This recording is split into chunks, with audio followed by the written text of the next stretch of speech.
Pallekele international cricket স্টেডিয়ামে আগামীকাল বাংলাদেশ এবং শ্রীলঙ্কার মধ্যকার তৃতীয় one day series decider.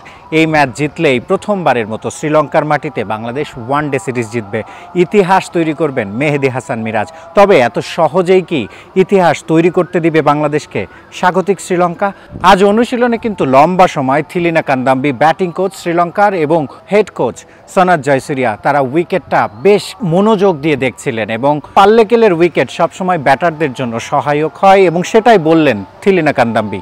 Comparing to Colombo, I think there will be a slight advantage for the batters because generally it's even bounce and pace here. So we expect that. Looks like the last 12 months has been a good batting wickets they have produced in Kandy. So hopefully tomorrow will be I hope it will be a batting track as well. কলম্বোতে tiger স্পিনারদের বিপক্ষে ধুঁকতে হয়েছে শ্রীলঙ্কার middle অর্ডারকে। তবে পাল্লেকেলেতে তেমন হবার সুযোগ কম।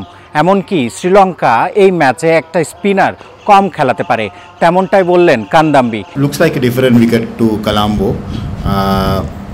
We knew that we discussed about it because they have bowled really well during in the middle overs, all three spinners.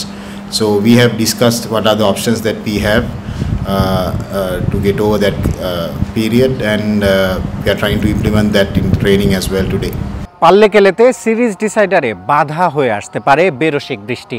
গত 5 ম্যাচেই এই মাঠে বৃষ্টি বাধা হয়ে এসেছিল এবং সর্বশেষ যে ওয়ানডে ম্যাচটা মাঠে গড়িয়েছিল সেটার কিন্তু কোনো ফলই আসেনি বৃষ্টির কারণে। বাংলাদেশ এবং শ্রীলঙ্কা দুই দলের সমর্থকরাই খুব করে চাইবেন এই ম্যাচে যেন বৃষ্টি না আসে। শিহাব হাসান খান, ক্রিকেট 97, পাল্লেকেলে, শ্রীলঙ্কা। ওয়ালটন এখন দেশের সীমানা পেরিয়ে পৌঁছে গিয়েছে 50টিরও বেশি দেশে। ওয়ালটন, ঘরে ঘরে, বিশ্বজুড়ে।